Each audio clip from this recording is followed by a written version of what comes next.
Hello student, स्वागत है आपका हमारे यूट्यूब चैनल मैथ इंडियंस में। कक्षा 11 गणित में इस समय हमारा 7वां चैप्टर चल रहा है, परम्यूटेशंस एंड कॉम्बिनेशंस, क्रमचय और संचय।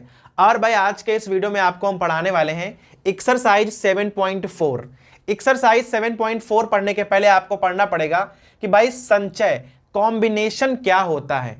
अभी तक जो हमने इस पार्ट में पढ़ा है, पहले हमने पढ़ा था कि फैक्टोरियल क्या होता है, फिर हमने पढ़ा था भाई कि क्रमचय क्या होता है, परमुटेशन क्या होता है। ठीक है, तो अब नंबर आया है संचय का, कॉम्बिनेशन। तो सबसे पहले आपको हम बताएंगे कि संचय क्या होता है और ये किस प्रकार से डिफरेंट है क्रमचय से। ठीक है, परमुटेशन से किस प्रकार से डिफरेंट है, पहले भाई इसको देख लो और उसके बाद हम लोग एक्सरसाइज शुरू करेंगे। ठीक है, अब बहुत ध्यान देना भाई। मान लो कि आपके पास ए बी सी, यहां पर भाई कोई 3 चीजें हैं और आपको ना इनमें से एक बार में 2 चीजें छांटनी है और पहले बनाने हैं क्रमचय। ध्यान देना कि पहले हम लोग यहां क्रमचय बनाने वाले हैं। 3 में से आपको ना 2-2 चीजें छांटनी है। तो भाई क्रमचय बनाओ। पहला बन जाएगा ए बी, फिर भाई बी सी बन जाएगा, सी ए बन जाएगा, और आप चाहो तो इनके उल्टा भी बना सकते हो। ठीक है, जैसे बी ए, इसका हो जाएगा सी बी और इसका हो जाएगा ए सी। तो अगर आप 3 वस्तुओं से 2-2 वस्तुएं छांट कर क्रमचय बनाओगे तो भाई कुल मिलाकर ना 6 क्रमचय तैयार हो जाएंगे। 3p2 जिसका मान होता है 6। अगर भाई 3 में से आपको 2 आइटम छांटने हैं तो सीधा सूत्र होता है 3p2 जिसका मान हो जाएगा 6 के बराबर। तो यहां क्रमचय आएगा 6। लेकिन अब बारी आती है संचय की। अगर आपसे कह दे कि भाई 3 वस्तुएं हैं, उनमें से 2-2 वस्तुएं छांट कर आपको संचय बनाना है, तो कितने संचय बनेंगे। तो पहले आप डिफरेंस देख लो कि भाई क्रमचय और संचय में ना बेसिक डिफरेंस क्या होता है। जैसे क्रमचय में क्या होता है भाई, क्रम जो हमारा ऑर्डर होता है वो मैटर करता है। ठीक है, यहां पर क्रम जो है मैटर कर रहा है। जैसे देख लो यहां ए बी और भाई बी ए दोनों सेम है, लेकिन यहां क्रम है, पहले ए आया है बाद में बी आया है, पहले बी आया है बाद में ए आया है। यहां पर क्रम मैटर कर रहा था। लेकिन संचय में क्या होता है, क्रम मैटर नहीं करता है। ठीक है, आपको 3 में से कोई 2 चीजें लेनी है, लेकिन किस क्रम में लेनी है यह मैटर नहीं करेगा। तो अगर आपको यहां संचय बनाने हो तो आप केवल 3 ही संचय बना पाओगे, ए बी, बी सी और सी ए। ठीक है, क्योंकि संचय में ए बी और बी ए दोनों ही सेम चीजें होंगी, क्योंकि यहां क्रम मैटर नहीं करता है कि ए पहले आएगा कि बी पहले आएगा। क्रमचय में क्रम मैटर करता है, इसलिए क्रमचय की संख्या ज्यादा आती है हमेशा। संचय में क्या होता है कि भाई क्रम मैटर नहीं करता है, इसलिए यहां उत्तर में क्या आया है, केवल 3 ही संचय बनेंगे, जबकि हमारे पास 6 क्रमचय बन रहे थे। ठीक है भाई, तो जहां कहीं पर क्रम मैटर करता है वहां हम क्रमचय लगाते हैं, जहां पर क्रम मैटर नहीं करता है वहां पर हम संचय लगाते हैं। तो आप भाई पहले पहचानोगे कैसे कि कहां पर क्रम मैटर करेगा और कहां पर क्रम मैटर नहीं करेगा। पहले आप देख लो, जैसे मान लो कि आपके पास ना कोई 3 अंक हैं, 1 2 3। अब कह दे कि इन 3 अंकों से आप ना 2 अंकों की संख्याएं बनाइए। 3 अंकों का प्रयोग करना है, 2 अंकों की आपको ना संख्याएं बनानी है। तो आप भाई संख्याएं कैसे बनाओगे, आप इस प्रकार से बना सकते हो, 12 बन गई, फिर भाई 13 बन गई, इस प्रकार से यहां 31 बन जाएगी। ठीक है, इसका उल्टा भी बन जाएगा, और भाई एक बची 23 और उसका उल्टा 32। कुल मिलाकर 6 संख्याएं बन जाएंगी अगर हम इन 3 अंकों का प्रयोग करके 2 अंकों की संख्याएं बनाते हैं, जबकि यहां पर हम अंकों की पुनरावृत्ति नहीं कर रहे हैं। तो अगर आपको ना गिनतियां बनानी पड़ेंगी तो वहां क्रम मैटर करता है, क्योंकि भाई 12 और 21 2 अलग अलग संख्याएं हैं। भले ही अंक सेम हो, भाई यहां पर भी 1 है वहां पर भी 2 है, 2 है 1 है, लेकिन दोनों चीजें अलग अलग हैं। तो जब कहीं ना क्रम मैटर करेगा तो वहां हम क्रमचय लगाते हैं। तो ये आपको समझना पड़ेगा कि भाई फला सवाल में क्रम मैटर कर रहा है या नहीं कर रहा है। ठीक है, जैसे गिनतियों वाले सवाल में भाई क्रम मैटर करता है। 12 और 21 अलग अलग चीजें हैं, 13 और 31 अलग अलग चीजें हैं, 23 और 32 भी अलग अलग चीजें हैं। लेकिन जैसे कह दे कि भाई ए बी सी 3 लोग हैं आपके पास। ठीक है, ए बी सी 3 लोग हैं, कह दे कि इनमें से 2 लोग आप छांट के हमें दे दो, कोई 2 लोग हमें आप छांट के दे दो। तो आप चाहो उनको ए बी लिखो, चाहो उनको बी ए लिखो, वो एक ग्रुप कहा जाएगा। कह दे भाई कि 3 लोग हैं, उनमें से 2-2 लोगों के ना कितने ग्रुप आप बना सकते हो। तो ग्रुप को आप चाहे ए बी कहो चाहे बी ए कहो, दोनों एक ही चीजें होंगी, क्योंकि ग्रुप में ना क्रम मैटर नहीं करेगा, क्रम से कोई फर्क नहीं पड़ता है। ठीक है, तो जहां क्रम से फर्क नहीं पड़ेगा वहां संचय आएगा, जहां क्रम से फर्क पड़ेगा वहां आएगा क्रमचय। ठीक है, तो भाई क्रमचय में क्या होता है, आंसर ज्यादा आता है, संचय में क्या होता है, आंसर कम आता है। अब ये आंसर कम क्यों आ रहा है, जरा इस पे नजर डाल लो, बहुत ध्यान देना। जैसे आपने 3 लोगों में से क्या किया था, 2-2 लोग छांटने थे, तो भाई संचय में कितना आंसर आया, 3। ठीक है, संचय को हम लिखते हैं सी से, कॉम्बिनेशन को लिखते हैं सी से, तो 3C2 का मान कितना आया, 3, जबकि हमने मान निकाला था 3P2 का, तो भाई मान आया था फैक्टोरियल 3, यानी कि 6 के बराबर आंसर आया था। अब भाई ये आंसर में डिफरेंस क्यों है, जरा इस बात को देख लो। जैसे ही आप 3 लोगों में से 2-2 के संचय बनाते हो तो संचय केवल 3 बनते हैं। ठीक है, जैसे ए बी का 1 बन गया, बी सी का 1 बन गया, सी ए का 1 बन गया। लेकिन यहां पर ध्यान देना, आप अगर ए बी को क्रमचय के हिसाब से मान लो बनाते तो इसे आप 2 प्रकार से बना सकते हो, ए बी या बी ए।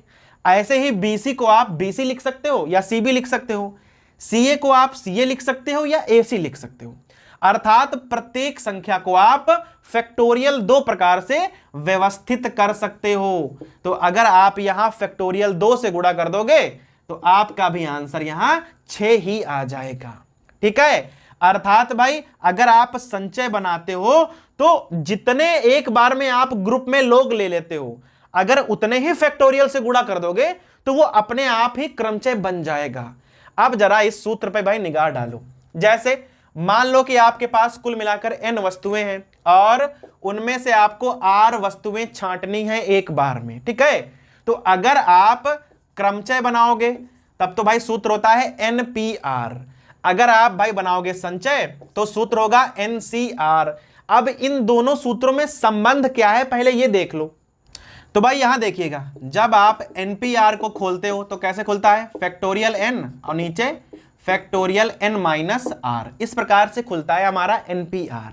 लेकिन अभी हमने आपको बताया है अगर आपको मान लो NPR निकालना पड़े तो आप कैसे निकालते हो, आप सिंपली NCR में फैक्टोरियल r से गुणा करके निकाल सकते हो। यानी भाई अगर आपने संचय निकाल लिए, मान लो कि n में आप r वस्तुओं का ना ग्रुप बना रहे हो, आपने संचय बनाए हैं, अगर उसमें आप फैक्टोरियल r से गुणा कर दोगे तो वो अपने आप ही क्रमचय बन जाएगा। जैसे हमने फैक्टोरियल 2 से गुणा किया था तो वहां पर क्रमचय बन गए थे। अर्थात भाई NPR बराबर सूत्र क्या बन जाएगा, NCR गुणे फैक्टोरियल r। अब चूंकि हमें NPR का फार्मूला मालूम है फैक्टोरियल n, और यहां क्या हो जाता है फैक्टोरियल n माइनस r। जो ये फैक्टोरियल r है इसे भी आप यहीं उतार लो तो यहां पे क्या हो जाएगा फैक्टोरियल r, और भाई ये सूत्र हो जाएगा NCR का। तो NCR का फार्मूला क्या बन गया, NCR बराबर बन गया factorial n upon factorial n minus r into factorial r। ठीक है, तो ये वाला जो हमारा फार्मूला है ये NPR का है, और भाई जो ये वाला फार्मूला है ये है NCR का। देख लो यहां पर फैक्टोरियल r जो है बटे में ज्यादा है, इसलिए यहां उत्तर हमेशा कम आएगा। अर्थात भाई अगर n में से आपको r छांटने हैं तो अगर आप क्रमचय बनाओगे तो ज्यादा उत्तर आएगा, बड़ी संख्या आएगी। अगर आप संचय बनाओगे तो भाई छोटी संख्या आएगी। क्यों, क्योंकि यहां क्रम मैटर नहीं करता है। ठीक है, समझ में आ गया कि भाई संचय क्या होता है और ये क्रमचय से किस प्रकार से डिफरेंट है। तो अभी आपको हम बताएंगे NCR का जो फार्मूला है उसके भाई विशेष गुण क्या क्या होते हैं। अब भाई बहुत ध्यान दीजिएगा, अभी आपने फार्मूला नोट किया NCR बराबर फैक्टोरियल n, यहां हो जाएगा फैक्टोरियल n माइनस r और फैक्टोरियल r। ठीक है, एक फार्मूला सिंपली है जिसे आपको भाई याद कर लेना है। अब इसी का प्रयोग करके हम कुछ मान निकालेंगे। जैसे कहीं पर लिखा हो NC0, अब भाई NC0 का मान जो होता है वो कैसे निकालोगे, फैक्टोरियल n हो जाएगा, जहां पर r है वहां आपको 0 रख देना है, तो यहां फैक्टोरियल n आ जाएगा, यहां फैक्टोरियल 0 आ जाएगा, और भाई मान कितना हो जाएगा, मान हो जाएगा 1। अर्थात NC0 का मान 1 के बराबर होगा। ठीक है, ऐसे ही अगर आपको मान निकालना हो NCN का तो मान क्या हो जाएगा, भाई मान रख के देख लो, फैक्टोरियल n, यहां पर r का मान n रखोगे तो ये वाला 0 हो जाएगा और ये वाला फैक्टोरियल n बन जाएगा, तो इस प्रकार से आएगा। अब भाई देख लो ये दोनों ही मान एकदम सेम है, अर्थात जो NC 0 होता है वही NCn होता है और दोनों का मान 1 के बराबर होता है। ठीक है, तो भाई आपको ये याद करके चलना है कि NC 0 और NCn दोनों के मान बराबर बराबर होते हैं। ये आपको यहां पर भी काम आएगा और जो हमारा अगला चैप्टर है द्विपद प्रमेय, बाइनोमियल थ्योरम, वहां पर भी भाई ये सब काम आने वाला है। इसके अलावा भाई एक और फार्मूला होता है, अगर आपको NCR लिखना है और उसकी जगह आप NCn-R लिख देते हो तो भाई दोनों मानों में कोई फर्क नहीं है, ये यहीं से बना हुआ है, NCR बराबर NCn-R। इसे जरा आप उदाहरणों में देख लो, जैसे कहीं पर लिखा हो 8C2, ठीक है, दोनों घटा दो, यहां क्या आ जाएगा 6 आ जाएगा ना, तो 8C2 का मान 8C6 के बराबर होगा। ठीक है, समझ गए आप, 8C2 बराबर 8C6, दोनों के मान बराबर बराबर होंगे।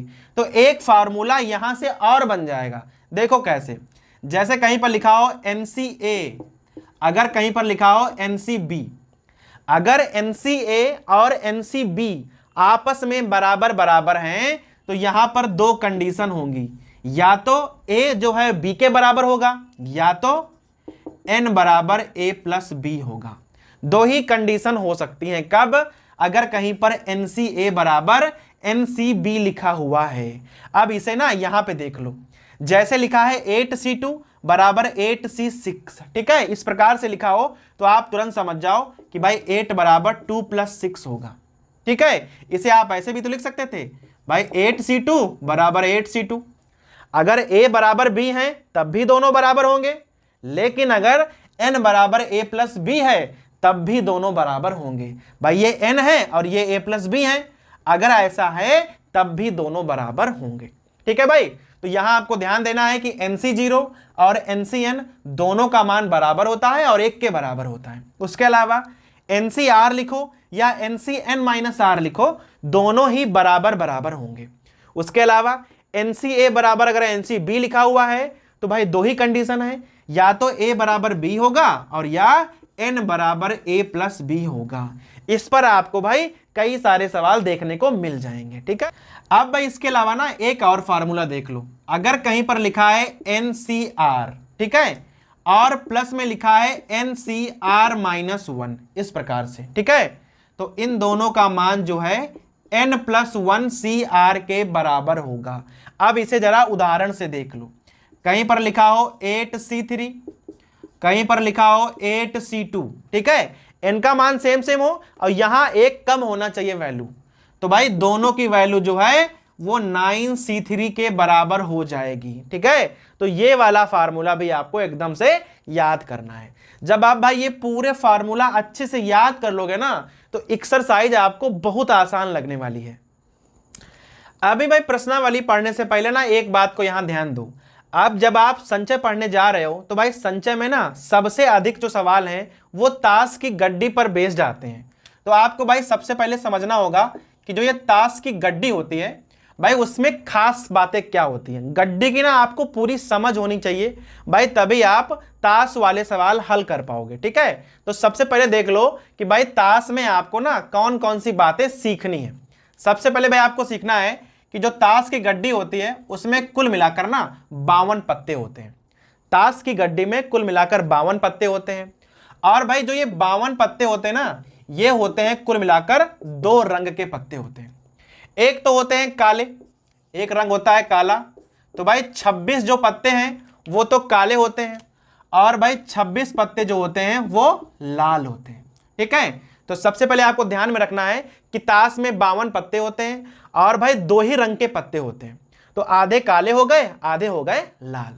ठीक है, अब भाई काले में भी ना 2 कैटेगरी होती हैं। ठीक है, पहली कैटेगरी होती है चिड़ी और भाई दूसरी होती है हुकुम। ठीक है, तो चिड़ी के हो गए हमारे पास 13 पत्ते और भाई हुकुम के हो गए हमारे पास 13 पत्ते, 13 13 26। ठीक है, अभी लाल में भी हमारे पास ना 2 कैटेगरी होती हैं, पहला हो गया पान और भाई दूसरा हो गया ईंट।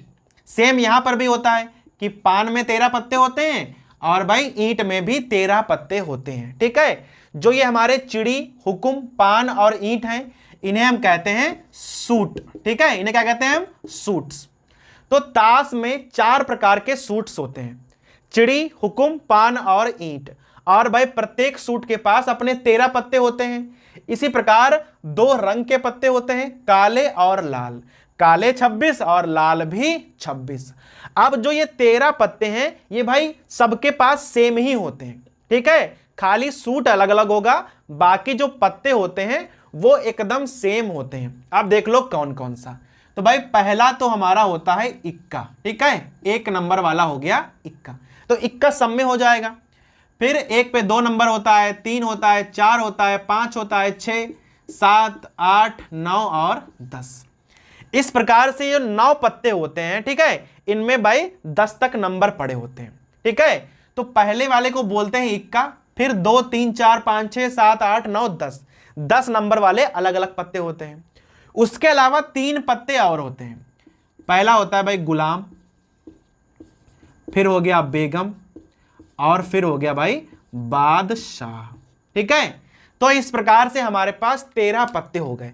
10 पत्ते ऐसे होते हैं जिन पे नंबर पड़े होते हैं और भाई 3 पत्ते ऐसे होते हैं जिन पर नंबर नहीं पड़े होते हैं। ठीक है, ये पत्ते थोड़े स्पेशल हैं, गुलाम, बेगम और बादशाह, क्योंकि भाई ये वो पत्ते हैं जिन पर चित्र बने होते हैं। इन्हें कहते हैं तस्वीर वाले पत्ते।